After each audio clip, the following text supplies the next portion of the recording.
Bueno, orain taldeen txanda da Juan Carlos Cano, Jesus. Talde misto popularra, taldeko bozeramailea da. Zure da hitza, Juan Carlos. Sí, gracias, señora presidenta, y al ponente y a su acompañante, pues bienvenido a esta casa que es la casa de todos. Ha empezado la exposición pues con el problema que,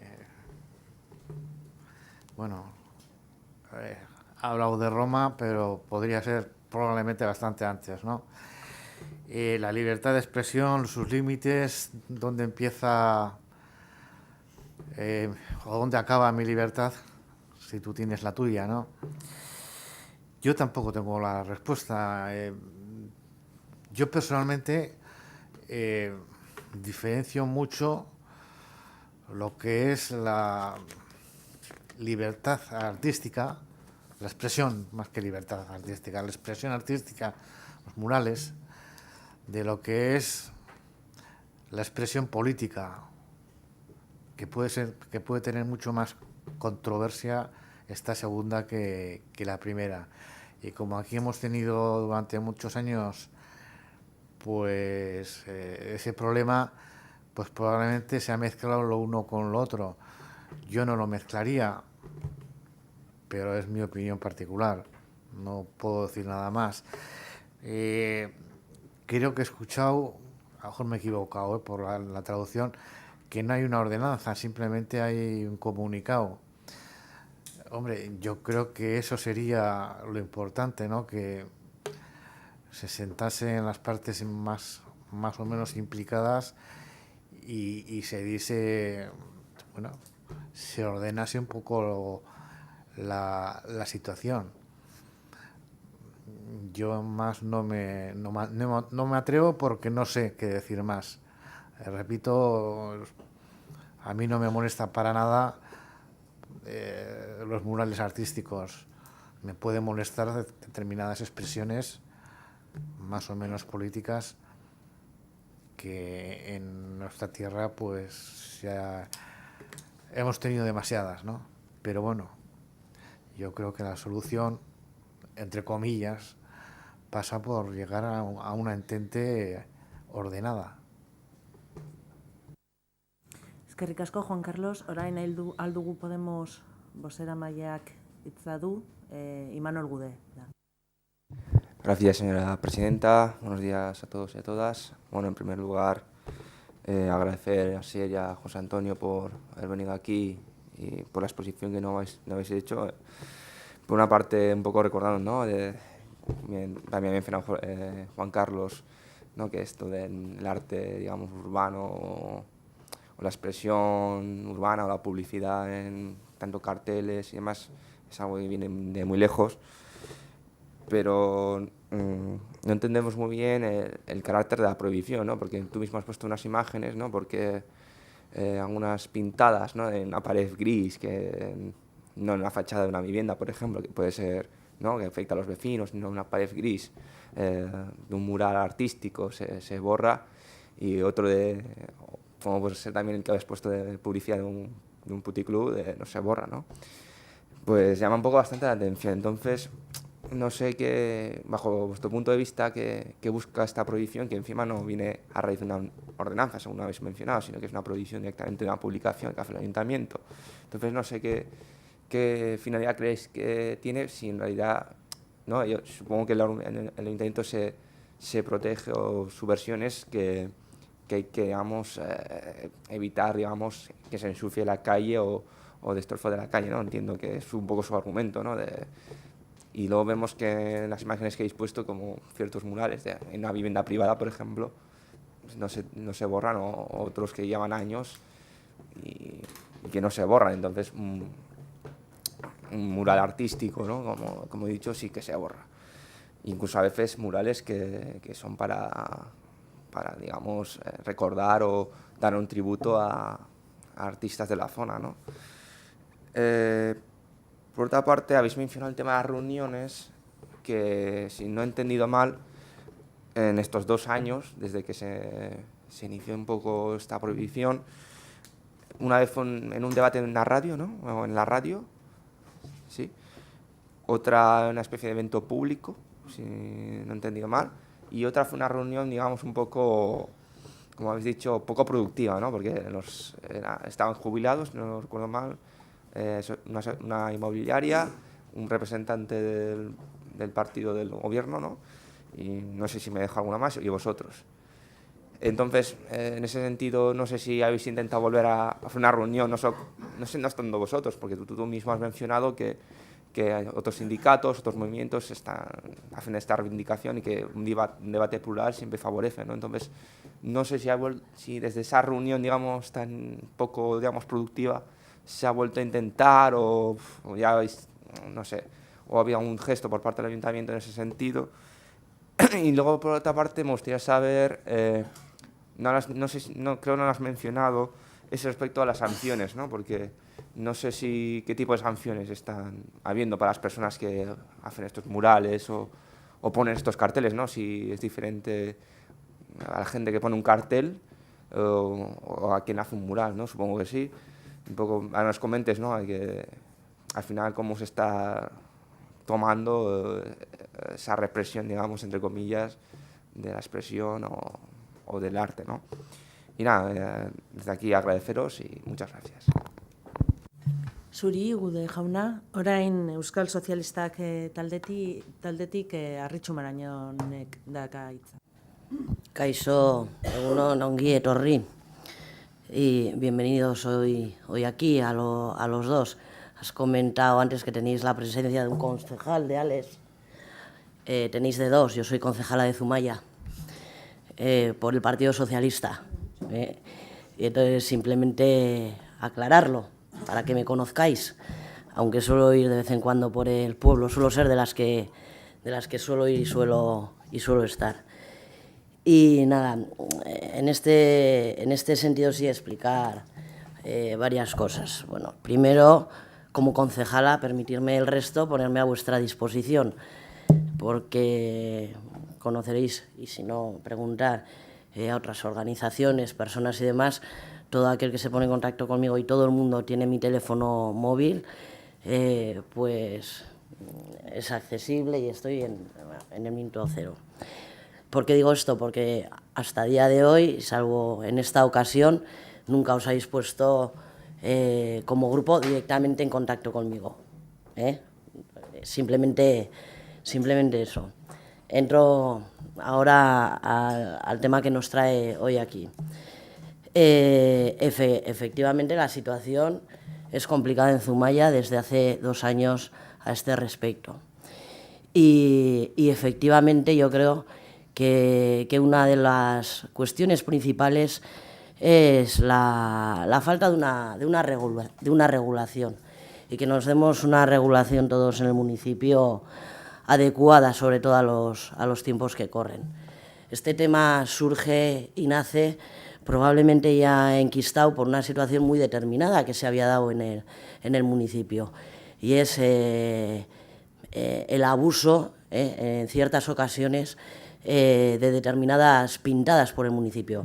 Efectivamente habéis condenado básicamente al final de la intervención, pero es que realmente en Zumaya se han dado expresiones no precisamente artísticas como tales, muy duras, ¿no? En concreto contra la figura del propio alcalde, contra la figura de determinados partidos políticos y demás, en fachadas, en mobiliario público, etcétera, etcétera. ¿Por qué digo esto? Porque esto probablemente injustamente, ¿no?, pero lo que hace es enquistar el tema real del que estáis hablando hoy aquí, ¿no? Y a partir de ahí es de donde se debe avanzar.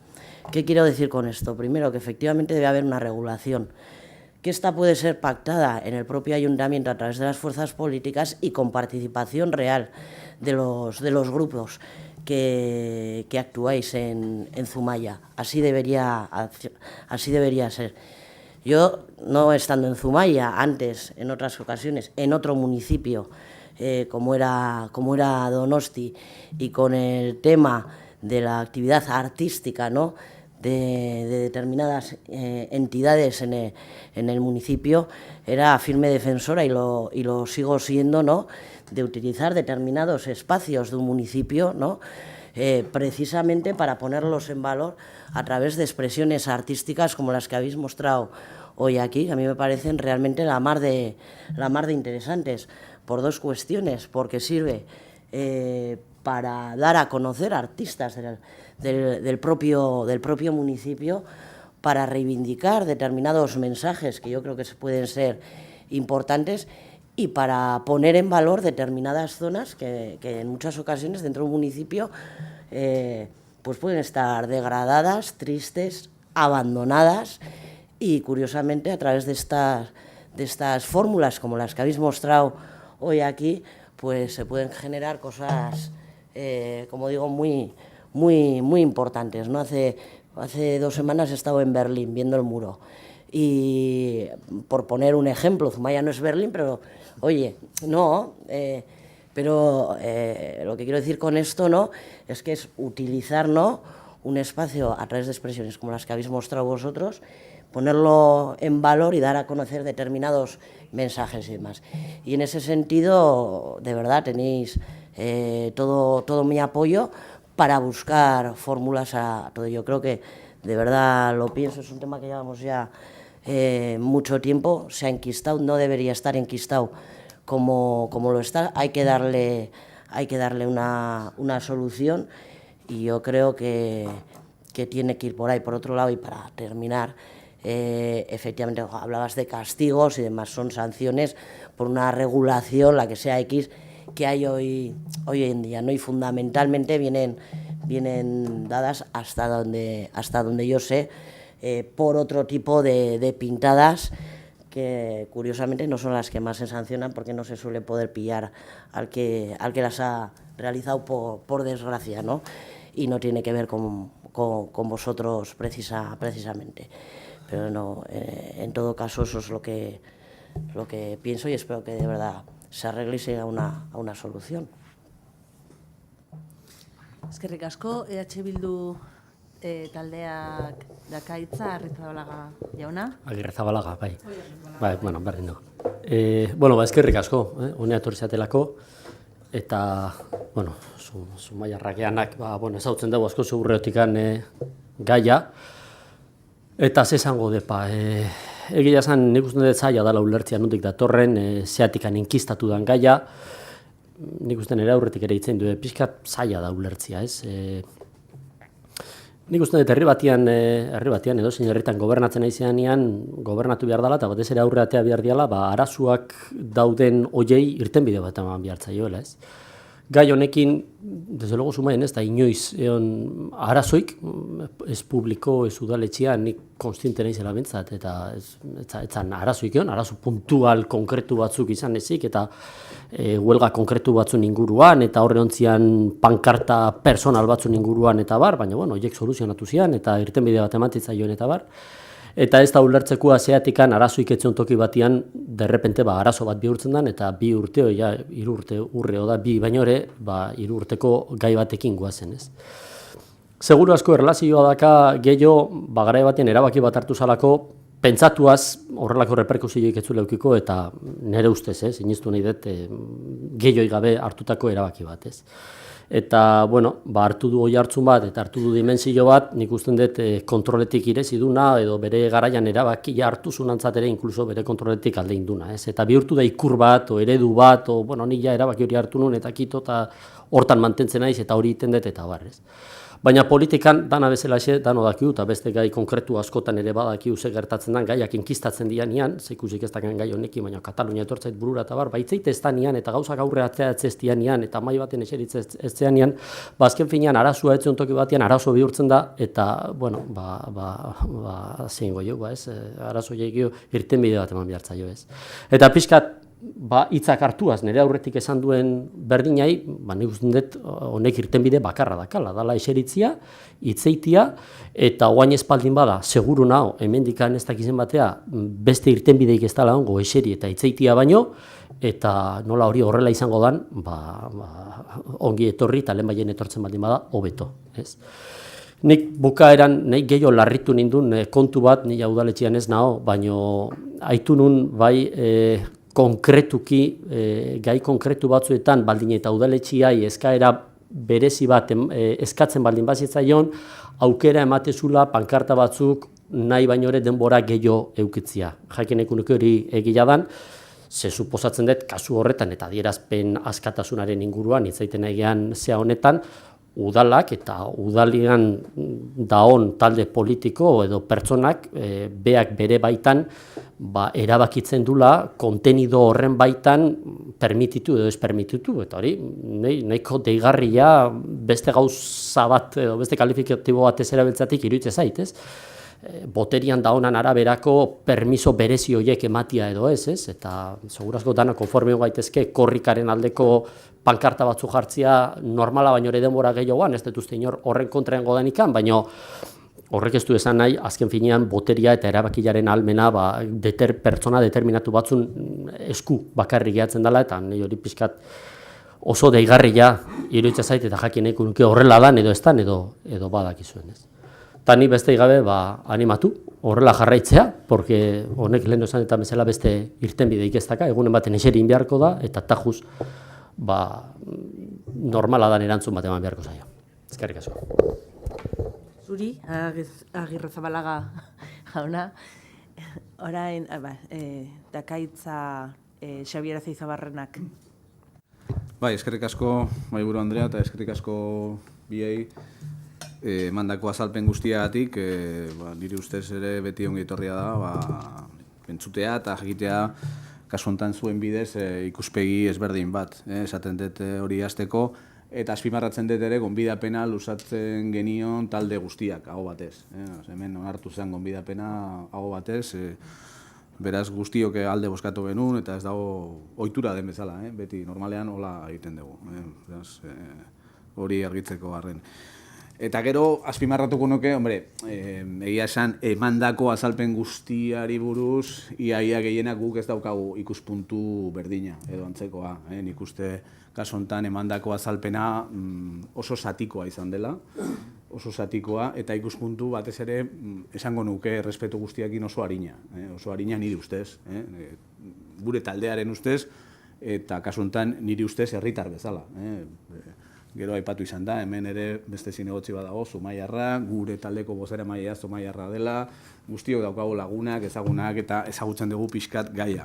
Osea, ez da jun behar Pompeiara edo Australiara, Zumaia hor bertan dago, eta ezagutzen dugu gaia pixkat, eta azken finean, zuk ere aipatu izan dituzu, edo jorratu egin dezu gai ezberdinak, pixkat saiatzen askatasunarekiko, loturarekin, eta nik ulertzen dut saiakera hori egitea, baina hala eta guztiz ere, edozein kasutan, tokiko arauak ordenantzak egon edo ez, eta zuk badakizu, jakina, bestela, harinegia irudituko zitzaidala, egon ala ez egon ordenantzak beste araudiak badaude. Esan nahi dut, poterea, zuk aipatu zen duzu, nik uste oso bidearin batetik, ez potereari tokatzen zaio arautzen duten eta poterea egiten du eta bermatzen du podere hori. Hombre, tokatzen zaionez, hasteko, hemen poderea ez da banatzen zozketa batean. Kasu honetan Zumaian, egon ziren hauteskunde demokratikoak, hemen bezala, Euskadi mailan ere eta beste arlo guztietan, eta poderea ez da banatzen zozketa batean. Poderea, kasu honetan, arduratzen dira alderdi batzuk, jende batzuk, eta egiten da berme hori poderea hain zuzen ere bideratzeko. Osea, ez da loteria bat. Nik uste hori argitzeko arrenz, eta bestela, lehenengo galdera izan daiteke, eazuk ematen dioso zilegitasun bat, kasu honetan, Zumaiako udalari. Da, lehenengo galdera. Naiz eta kasu honetan alkatea EAJ-koa izan, edo beste alderdikoa. Guri ustez behintzat, udal bati, kasu honetan alkateari eta udal osoko bilkurari eta bere erakunde osoa, guk ematen diegu bermea eta zilegitasuna. Eta nik behintzat ulertzu dut zure interbentzioaren bidez, zilegitasun hori ez diezula bermatzen edo ematen.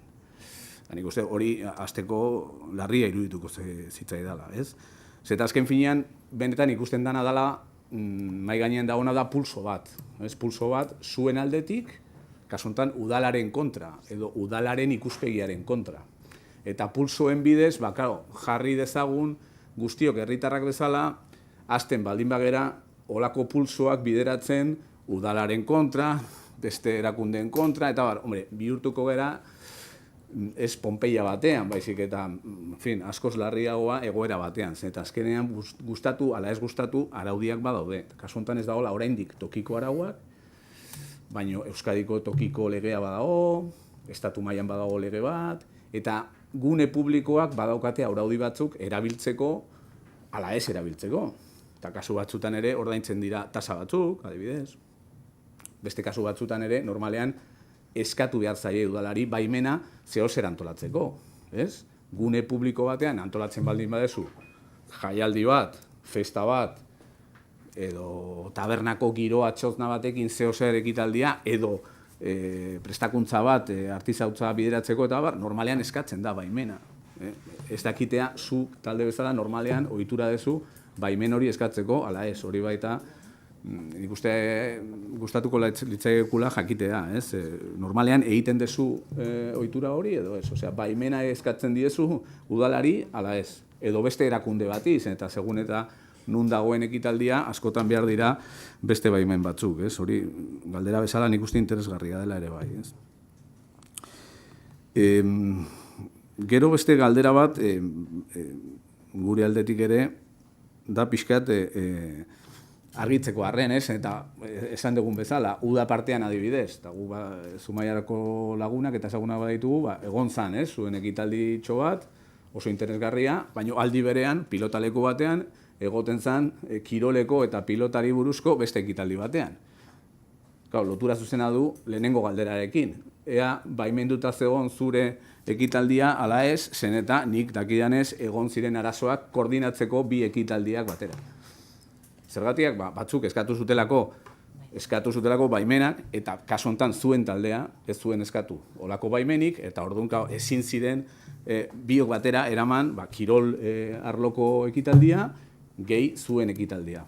Ea, holaxe den, ala ez den, baina batez ere, galdera zuzena da, zuek eskatu zenion udalari baimena, hori bideratzeko, eta nik uste hori garrantzi handia duela, ez? Eta argituko digu norabide batzuk ere. Gero, gutxi aipatu duzu, baina nik uste importantea dela bi gauzak, ez? Lehenengoa, jakitea, ea, zuen taldea baote duen, ala ez, nortasun juridikoa. Eta baita ere, aipatu izan duzu, normalean ez dagoela harremanik, eta normalean prentsaren bidez badakizu gai honen guztien inguruan, eta agian daukazu nortasun juridikoa, ala ez, baina guk jakineko genuke elkartea den, edo ez den elkartea, edo zenolako nortasun juridikoa dagoen. Hori ere importantea da, ez? Olako gauzetaz argitzeko eta ibiltzeko. Eta aipatu izan dezunean ere zigorrak eta zigorrak egon dira, badirudi baietz, ez? Ez. Nik ulertu dizut, zigor batzuk egon direla, zuen taldeen kontra, edo... Ez. Arazorik gabe, orduan ez de behar olako galderarik. Orduan ez daude momentu honetan zigorrak, eta beraz, ekonomikoak, bai. Bintzat, diskursoen zati bat ere erortzen dela momentu honetan, eta zure diskurso zati batean egon dela finkatuta zigorraren inguruan. Orain beste gauza bada, baina besterik gabe. Orduan, galdera hori ez dugu behar.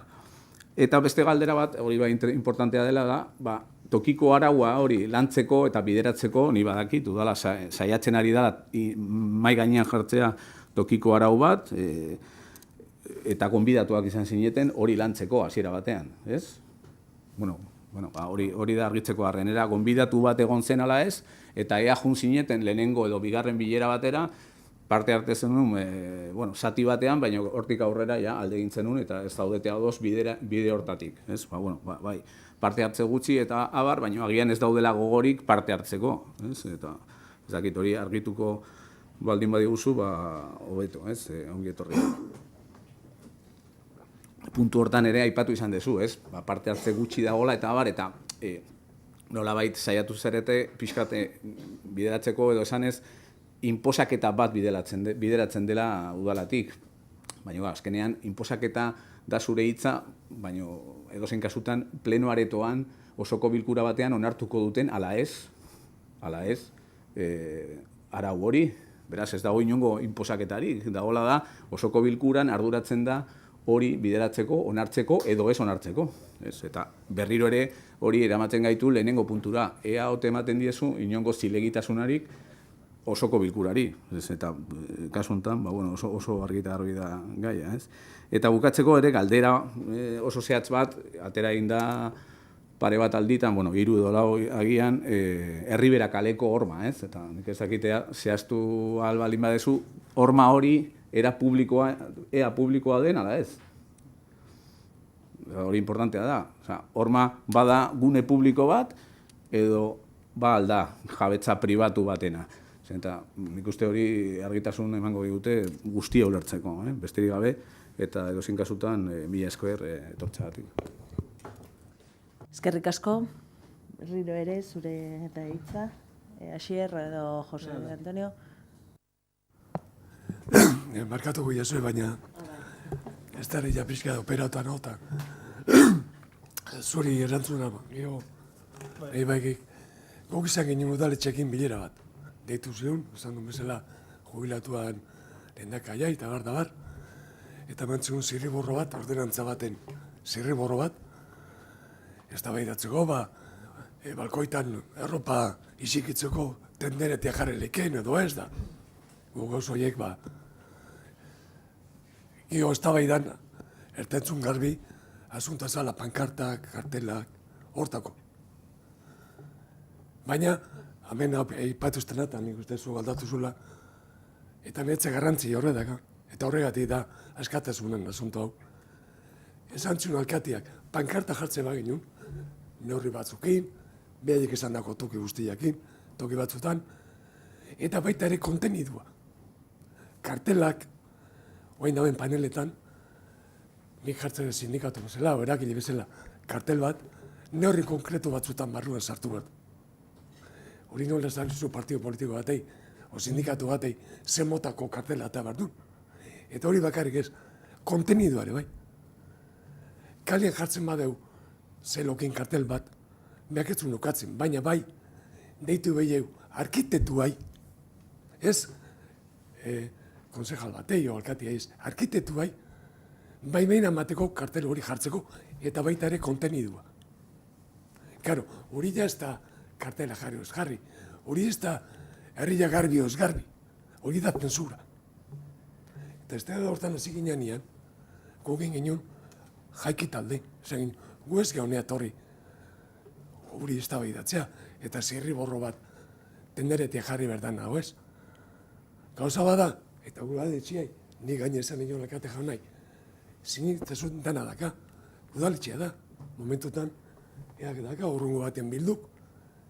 Hori da gauza bada, baina, zuk ezin dezu, zure poderiakin nahi dezu nahi. Zuk ezin dezu, nahi esan, ze jarri leken ez kartel batian. Geho, ez dakiz ze jartzeten, hor dakazu epaileak, guri izati bezala, bai ustea, adon señor juez, bai uste. Baina, aldean zaurretik, alkatik esatia, hauk gustatzen zazu edo ez. Hori garai batian, bertzu zaioak otezian nien, zera jotezian, handelegado del gobierno. Desatezun ze kantau bertzuen, eta nizaz daki pasik kantau bertzuen. Un gubileratatik, esan ginen, horta ez gatozonea, beste gauza da esatia. Zumaien jarrelik ezei pankarta. Oloko lekutan, olak alturan, aizia puskatzen deunean, zuen jasen berdu zuen pankartu hori. Bakia junin berdu eta kendu. Bat inori minizete egiteko, eta bar da bar. Gauza batzuk ez da bidean da, bale. Baina ze jarri berden pankarta batian, edo kartel batian, eso, hori ez du diskutetzik. Eta horrek, eta gio intzun, bilera publiko bat, eta jun ginean beste 50 persona edo, baina hor gehatu da. Arrezkeo, deitu izan dio daletxeak, bilera nahi dizue, zuekin ni, baina ez du baina konkretan noiz. Eskatu dut okila bertzo zailo egiteko, okatu indio. Frontoiko hori zuk esan dizuna ez ginen, zertako, uste baitz, ez da, zertako, okatu indio. Ez que dan okatzeio, guri bakarrik. Orduan, nik ez dakat pultzu ikan udaletxekin, nik ez, no tengo ningún interés. Da, Zumaiko, porque gertatu zen, udaletxe berri antolatu zanean, gabeti goizia, Zumaian hartzen kartel bat. Gero etorri zian bale bidea, pale berriak, ez dakize, handik ganek ez dizen, jarri maik gainien gaia, ez da bidea, zau, ez gurekin bagarri, nahi dunakin. Eta gero jarriko du panelak, pankartak, ez dakize. Baina alde zarroetik zu neurriak hartzen batzu, debekoa jartzen batzu, gero, ze ez da behetu, bueno, nire ikuspegitik, Zegarek ezu.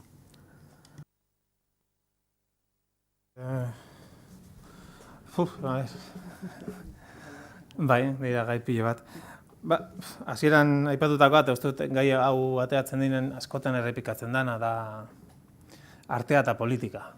Artea eta politikaren nik ez dakit non hasten den bada eta non bukatzen den bestea, edo aldrebez. Are gehiago, uste dut artegile gutxik onartuko dutela, bere lana ez dela politikoa.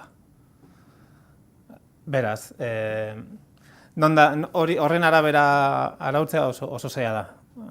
Nik uste dut ezin dela, hori da, futbola ez dela politika esatea bezala. Nire uste ez da kanondik heldu. Gaur egun dena dazka balorea, dena dazka helburuak, gauza batzuk izan daitezke evidenteagoak, zuzenagoak, zabarragoak, gaizki egindagoak edo oso ondo egindagoak. Baina horren arabera uste dut ezin dela bakarrik arautu. Hor dago, eta batez ere, hori askotan erabiltzen delako gauza batzuk onartzeko, eta gauza batzuk ez. Eta gainera honetan hitz egiten ari garena da, alde batetik, iraunkorrak ez diren adierazpen grafiko batzuk, iraunkorraz dienak esaten dut kartela, pankartak eta pegatinak, horiek ez dute inongo eragin iraunkorrik egiten, hori garbitu behar dena, joten da, kentzen da, eta geratzen da lehen segun bezala, eta gero aparte dago, eta hori da, agian eztabaida pizka gehiago dakana, iraunkorragoa direnak. Baina, fijatzen bagara, eztabaida guztia beti juten da, agian iraunkorra diren horietara, baina ez dezaguna ahaztu, debekoa daudela esarrita, adierazpen grafiko guztiei. Bai? Gero, helduko diogo agian iraunkorra diren kontu horiei, pintada, grafiti, murala, edo nahi den bezala ditu, baina beste guztia debekatuta daude, bai. Hori ez dute inongo ezer usten, ez dute hori jarri bezala kendu egiten da eta listo. Are gehiago. Honetan guztietan, prozesu honetan guztietan, inventiba asko ondelare iruditzen zaigu. Lehendabiziko hartu mana izan genunean, irratiaren bitartez, hor bertan, pankartak debekatzeko argudio nagusia zen, eta ez naiz brometan ari, jarri genezakeen bideo, baina istripuak sortzen dituz, dela esan zuen alkateak Radio Euskadi. Kotxean zoazela, hor ikusten duzu, eta despistatzen zara, eta, orduan publizitatea, zer egiten dugu, Neuzko argiekin, zer egiten dugu josita egunero esnatzen gainetik, ohera joten gainen arte, bombardatzen gaituzten mezu horiekin guztiekin, zer egiten dugu solte dauden zaldiekin mendian, kotxean ginduazela, zer egiten dugu GPS. Ez daka, nik uste inventiba asko egon dela, ez dakin orka ipatu duen, pentsatzen zelako, erabaki hau hartu, eta, sin más jungo zela, eta listo, baina nola eztabaida sortu den, ondoren nola ez duten gelditu, eta guazen hau lasai itxaitera eta komentatzera eta listo, inventiba asko egon da. Eta argudio batzuk izan dira argudio eta erabaki batzuk izan dira nire ustez surrealistak.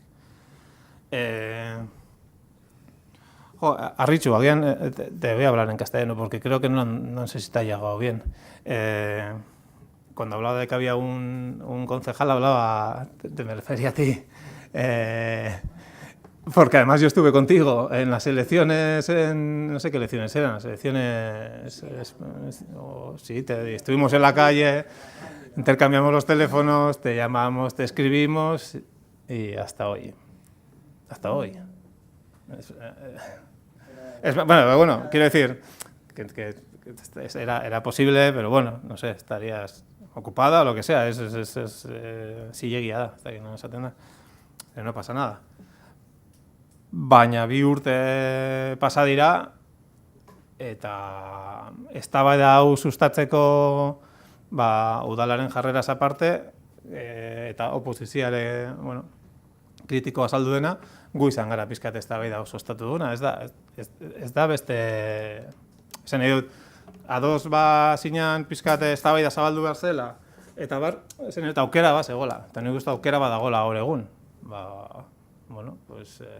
Esan, hau dago hemen, goazen era batera edo bestera planteatzera, eta ez bain arte bezala, ez dagoela komunikaziorik. Baina, goazen bide horretatik. Gero, baimenen, EAJ, no es un izena barkatu? Xabier, hor gauza asko zeuden, gure harina izan bada, saiatuko naiz sakonago azaltzen, ez dakat beste argudiorik. Hauteskundeak eta zilegitasuna, karo.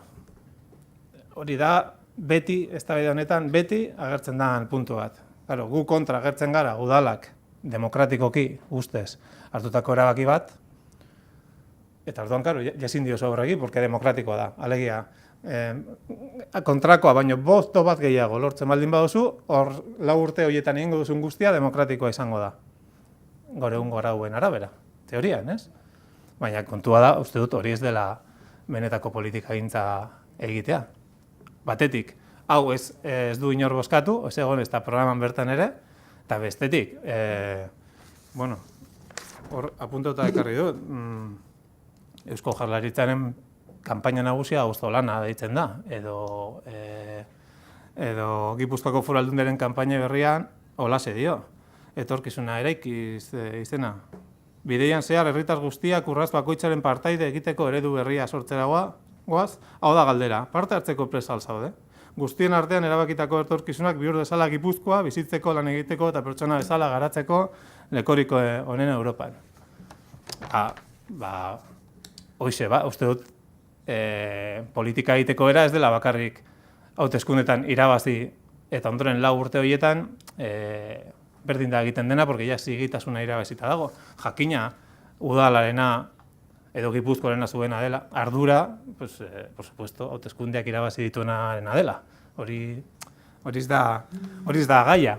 Gaia da, eskubideak ikutzen diren, edo eskubideak ikutzen dituna, edo diru asko mugitu behar diren gaitan, edo eztabaida handia sortzen duena herrietan, gai horietan nik uste dut, ez dela nahikoa, hau da, gu gehiago gara, eta punto. Uste dut, eztabaida dela garrantzitsuna, eta ere gehiago. Batzar nagusi hauek, Mozal legearen aurka, azaldu zirenean, ez dut uste, Espainiako gobernuari zilegitasuna aukatzen diotenik. Uste dut, esaten nahi dena da, lege baten onarpenarekin ez gaudela ados. Ez, kasu horretan gainera, Mozal ordenantza deitzen zaie, ordenantza mota horiei, Burgosen, Bartzelonan, Berlin aipatu da, han ere eztabaida handia egon zen. Europan zehar eztabaida hau leku askotan dago, eta Espainiako estatuan justo Mozal ordenantza hitza hartu da, hain zuzen ere, ordenantza hauek edo paralelismo eginez Mozal legearekin nola hartzen diren erabakiak. Azkenean, herritar guztia eragiten dizkieten neurri eta zigor zerrenda bada, eta herritarrek ez dute parte hartzerik, edo eragilerik ez dute parte hartzerik horretan. Eta gero aparte dago, ikuspegi politikoa, baina hori bakoitza daka berea. Zer gustatzen zaizu gehiago, ala gutxiago, baina oinarrian, gauza nola hartu diren, nola erabakitzen diren kontu horiek, nik uste dut, zilegitasuna, noski norena izango da. Baina denak ez du, ez dakit, hezkuntza sailburuak esaten duenean, bere esku dagoen guztia egingo dela lomceren eraginak hemen ez aplikatzen, ez dut uste zilegitasuna aukatzen dionik Espainiako gobernuari. Uste dut, eztabaida politikoaren barruan hori ere badagola, eta gainera daudela indar bizien kontua, mundua ez dela bukatzen 4 urtean behin bozkatu eta listo. Uste dut, parte hartzea, gardentasuna eta ez direla bakarrik hitz hutsak, gauza txikietan ere erakutsi behar dira, txikiak, baldin bada txikia. Eta pulsoena, pulsoa, nik asko sobeto nengoke beste gauza batzuk egiten askotan. Hau ez dugu egiten horre gauden doztenaka lagunak, ez dakit denbora pasa. Nire arrazoiak eman ditzazke segatik nagoen hor. Ez da kasualitateaz adibidez gehien parte hartzen dutena gure taldean sindikalistak izatea. Claro, nola eskatuko diozu baimena interes politikoa dituen pertsona bati berdin zeini, Porque guk adibidez hitz egiten dugunean gure testuetan edo ez dugu inoiz aipatzen zein dagoen gaur egun ardura hortan. Esaten duguna da alkatea edo udal gobernua. Porque esaten dugun guztia balio dezake Zumairako, edo Azpeitirako, edo noizbaiten aldaketa ematen baldin bada iguala. Kontua da, ezin dela botere politikotik herritarren eta eragileren parte hartzerik gabe eta iritzia kontutan hartu gabe hau bezalako gai potolo bati heldu, gainera debeku eta zigorretan oinarrituta. Eta zigorrak ez dira orain arte egon ordenantza ez delako onartu. Onartu nahi zuten ordenantza askar, baina eztabaida piztu denez, atzeratu egin izan da, zergatik, porque hori onartzen dena, ordenantza guztietan, mota honetako ordenantza guztietan, da, orain arte dauden debekoi, izaera legala ematez aparte, isun ekonomikoen zerrenda, ez arautzen bertan ikus dezakeguna, edo Donostien ere badagona. Eta gainera oso interesgarria da ikustea, ze askotan erabiltzen den argudioetakoa da, hau beste herri batzutan dago eta zer gertatzen.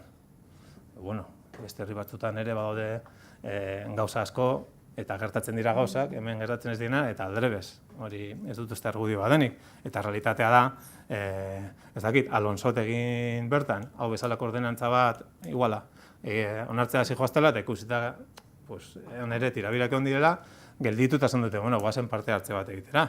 Edo Lekeition hasi zirenean hango mural, feministen muralak ezabatzen, eta ikusi zuten, pizkat, hau sortzen duela herrian eztabaida, zuten, agian hau ez da bidea.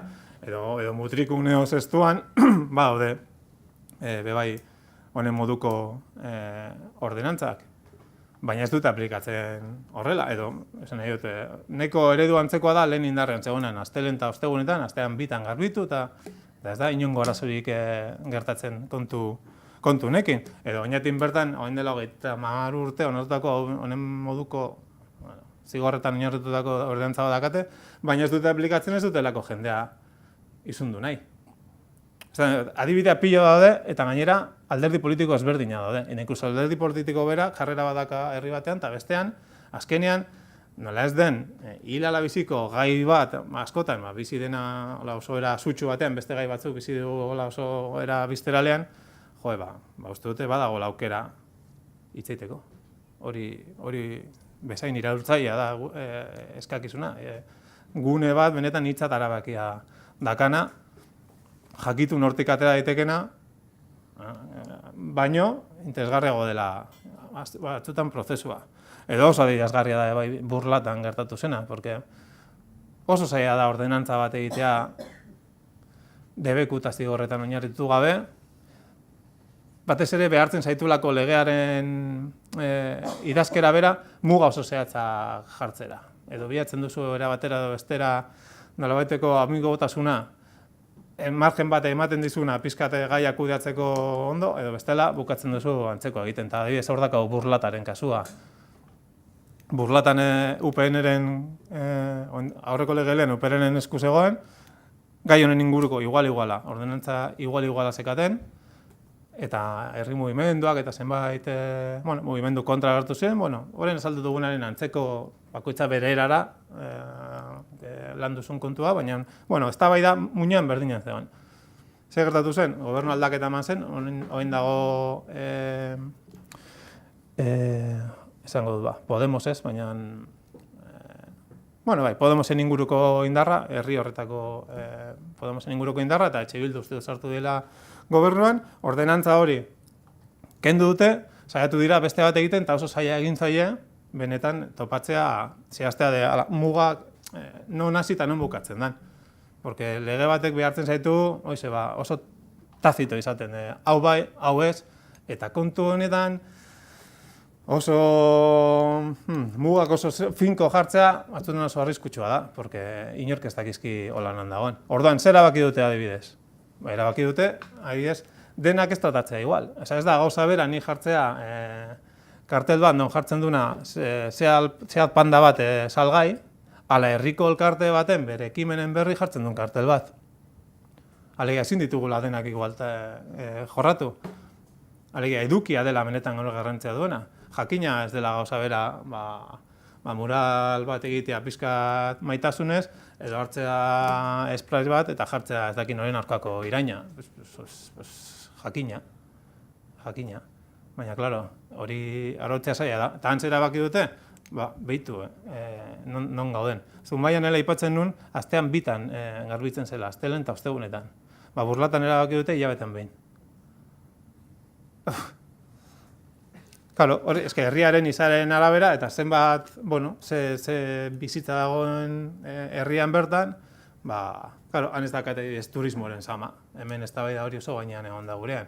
Eta ez dakiz zergatik beti turismoa agertzen dena, eta askotan aipatzen dute, argudio bezala esan digutelako, txukuntasuna eta aldarrikatzeko, ez dakit, ni ez naiz lotzatzen nire herriko movimendu feminista kalean egiten dituen gauza, eta ni ez naiz lotzatzen errefusiatuek nalde egiten dituzten gauza, ni gauza batzukin ados egon naitekala ez, baina haien adierazpen grafikoak erakusteko harro nago, ni kanpotik datorrenari, porque ikusten dut horre benetan ematen diola herri biziaren seinale.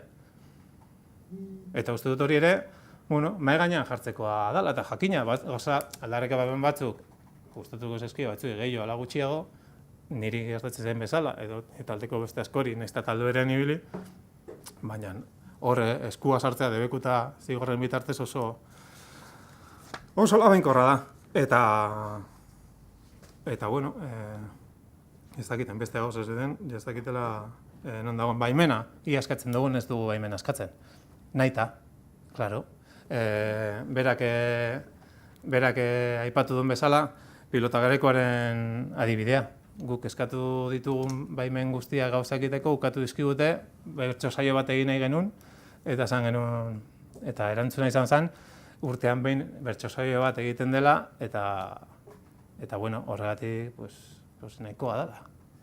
Hori da realitatea. Claro, guk hor egin nahi genuen ekitaldea, eta artean bukatu genuen kalean egiten. Eta pilotalekoaren kontua, pena da, porque jende gehiena ez du jakingo, baina oso diazgarria da kontu honetaz guztietan. Guk festa bat egin nahi genuen gaztetxe inguruan, eta alboan dago frontoi bat. Frontoi horretan festa bat egin zuten, pilotari herriko, pilotari txikiak eta alako jaitxo bat, usteko alboan.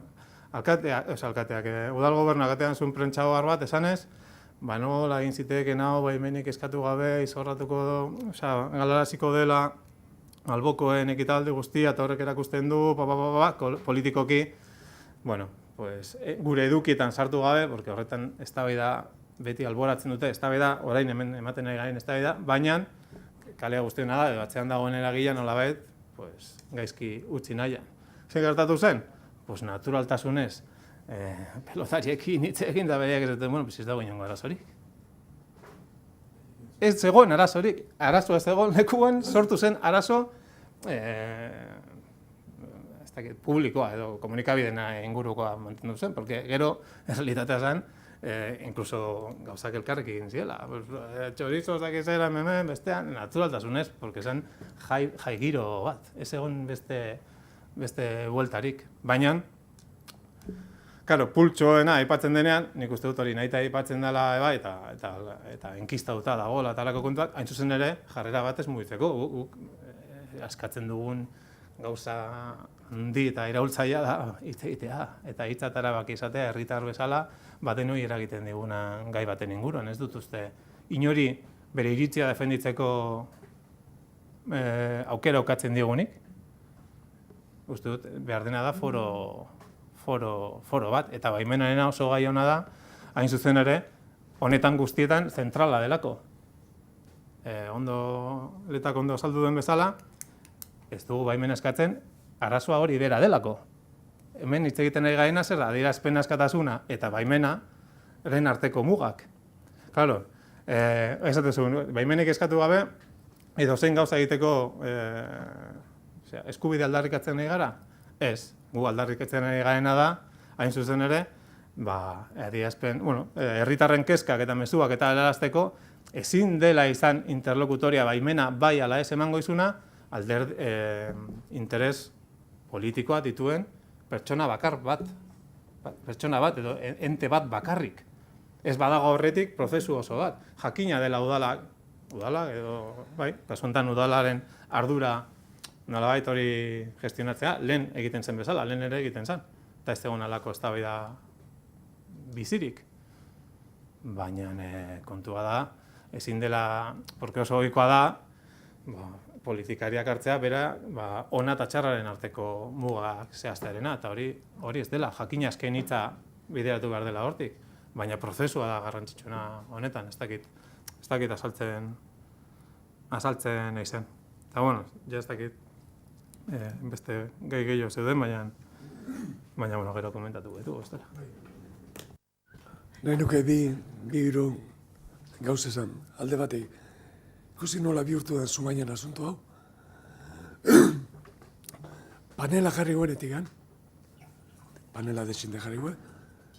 Denak respetatzeu eta jende jartzeu bere kartelak eta gauzak paneletan. Aldi berean, alkatiak behin jarri genuen. Ze beko plazak esatiu nahu komisionezko sedia dau, eta pankarta bat. Eta horregun gozia juntzian garbitasunakoak eta pankartak endu. Hor mergi izan genuen urrungo batean, jarri beste komisionen sedian, pankarta jarri, eta zaio ginen, eta torri zian izan genuen, zertan aizate. Tenemos orden de quitar todas las pankartas. Nik uste, udaletxe batek ezin du laurin, zuk esaten behar, zuk garbitasunako pankartak endu berdia, zaztu mirko izu, nire balkoia maldimado, zuk ezin dizun etxea torri, pankarta jetzea, bajo lindia. Eta gero beste goza pitxi bat gertatzen nahi da, gero hasiarrik esan duen bezala, mural asunto Zumaian bihurtzen nahi da, ez dakit, kultural gauza bat edo, ez dakit, jendiak oso transversala dianak hartzen du parte argazkiak atatzei be, etortzen galdau ditu be, zenbaten bo pasako. Atatzen dugu, bigarren urtia ja, egunkari bat, eta argazkietan jartzen muralak. Edozein personak eroste. Etortzen dira PNV-koak, Bildukoak, Soekoak, eskatzen. Ez du ulertzen, zergatik udaletxeak gurekiko, dakan harreman, ze hori. Porque lehen azaldu den bezala aldamenian du, beste pintada bat. Teoriz, min gehiago emango goiona jende bate, eta antxe du. Antxe du. Eta beste batzuk. Orduan, eta hori pribatua da. Markotzen den paet hori pribatua da. Baina aldameneko ere bai. Eta beste batzuk ere bai. Eta ez du inorkentzen, guria. Udaletxea gurekiko dakala pulso bat, bai. Hori garbi, udaletxea, udal gobernua. Ni zen ez diot, inungo ardurik entzen udaletxeak hartu behar du, erabakiak eta gauzak herri da. Ez da, klar, behi izan nio, hoi herri. Baina zuek ezen diazu nahi zentzura. Nik hor muga jartzen. Bai udaletxiai, batzar nagusiai, edo Madriko gobernuai. Nik guri ulertzet zentzura moman, eta hor ez nago adoz. Ez nago adoz, sin más. Eskerrik asko.